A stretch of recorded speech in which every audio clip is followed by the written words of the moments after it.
जय माता की। हर हर महादेव। मैं श्री परिवार पीताम्बरा पीठ का पीठाधीश्वर कृष्णा स्वामी जी आज आपको सूर्य षष्ठी या डाला छठ या छठी मैया, जिनकी आप बड़ी भक्ति भाव से पूजा करते हैं, आज हम उनकी कथा सुना रहे हैं। बहुत से भक्तों का विचार था कि सूर्य षष्ठी डाला छठ की भी कोई कथा है। जिस तरह सत्यनारायण भगवान की कथा है, वैसे वो सूर्य षष्ठी व्रत की कथा भी सुनना चाहते थे। आइए आज हम उनको प्रमाणिक रूप से सूर्य षष्ठी अर्थात डाला छठ, छठी मैया की कथा सुनाते हैं। बोलो छठी मैया की जय।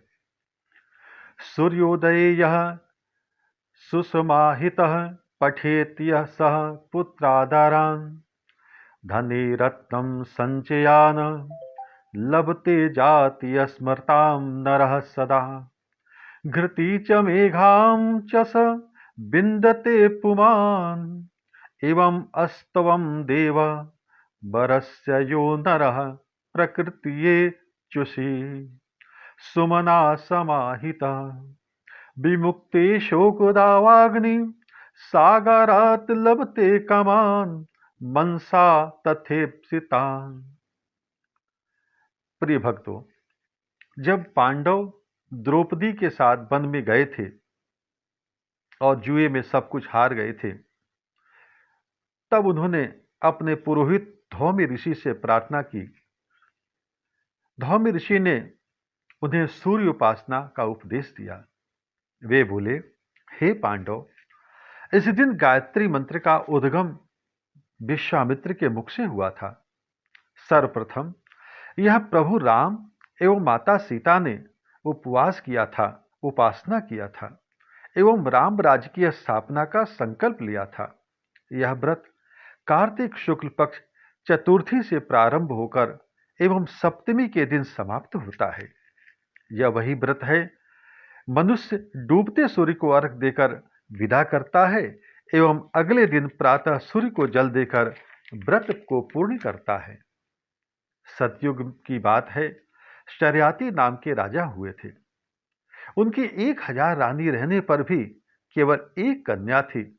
अपने रूप, गुण, शील, स्वभाव आदि के कारण उसका नाम सुकन्या पड़ा और वही नाम प्रसिद्ध हो गया। एक दिन की बात है। राजा शर्याती अपनी रानियों और पुत्री सुकन्या के साथ वन में शिकार खेलने गए। वहां अपनी सहेलियों के साथ सुकन्या वन में भ्रमण करते हुए ऐसे स्थान पर पहुंच गई जहां च्यवन ऋषि तपस्या कर रहे थे।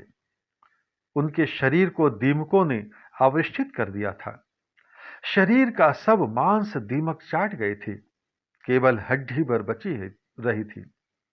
दीमकों की इस बाबी में से उनकी दोनों आंखें बड़ी चमक रही थी। सुकन्या ने उत्सुकतावश उस छिद्रों में कांटों से खोद दिया। फलतः ऋषि की आंखें फूट गईं और रक्त की धारा प्रवाहित होने लगी।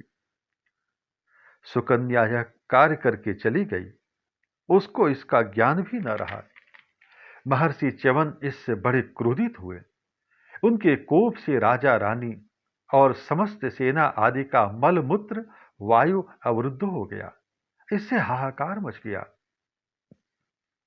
तब राजा ने अपने पुरोहित से इसका कारण पूछा, तो पुरोहित ने अपने दिव्य दृष्टि से देखकर जो घटित हुआ वो जान लिया। साथ ही निराकरण का उपाय बताया। उनसे क्षमा याचना कीजिए और अपनी सुकन्या पुत्री को ऋषि को अर्पित कर दीजिए। राजा ऋषि की सेवा में गए। उनके शरीर पर से मिट्टी हटाई गई। उनके भीतर से उनकी हड्डियों का ढांचा निकला। नेत्र नष्ट हो जाने के कारण पीड़ित मुनि से निवेदन किया, हे महर्षि, मेरी पुत्री से अज्ञानवश अपराध हो गया है।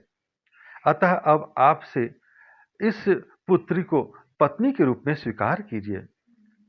सुकन्या को पत्नी रूप में प्राप्त कर च्यवन ऋषि का क्रोध शांत हो गया।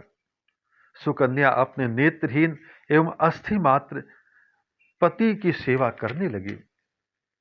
इस प्रकार सेवा करते हुए किसी समय कार्तिक मास में वह समय आया। कार्तिक मास में वह जल लेने के लिए पुष्करणी अर्थात छोटे तालाब को पुष्करणी कहा जाता है, वहां पर गई। तो वहां उसने अनेक अलंकृत से विभूषित नाग कन्या को देखा। सुकन्या ने नाग कन्या को सूर्य नारायण की पूजा करते हुए देखकर प्रश्न किया, आप यह क्या कर रही हैं? आप कौन हैं? किस विशेष प्रयोजन की सिद्धि के लिए यह अनुष्ठान कर रही हैं? तब नाग कन्या ने बताया कि मैं नाग कन्या हूं और व्रती होने के कारण आज यहाँ काश्यपेय सूर्य भगवान की पूजा करने आई हूं। व्रत का प्रभाव विधि आदि के संबंध में जिज्ञासा प्रकट करने पर नाग कन्या ने बतलाया,